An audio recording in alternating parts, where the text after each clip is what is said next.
ভগবানলা ব্লকের video MD নাজির হোসেন আমাদের কামরানকে সংবর্ধনা দিতে এসেছে। দেখুন ভিডিওটি।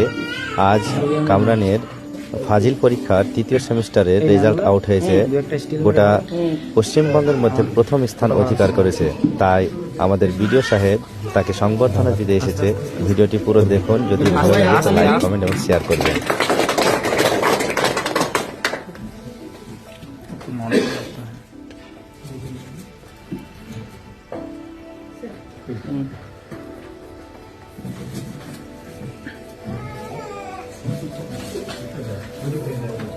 এই মাদ্রাসা আমার আব্বার তৈরি আলিয়া দারুল উলুম এই দারুল উলুম সিনিয়র মাদ্রাসা ফাউন্ডার টু মাই ফাদার।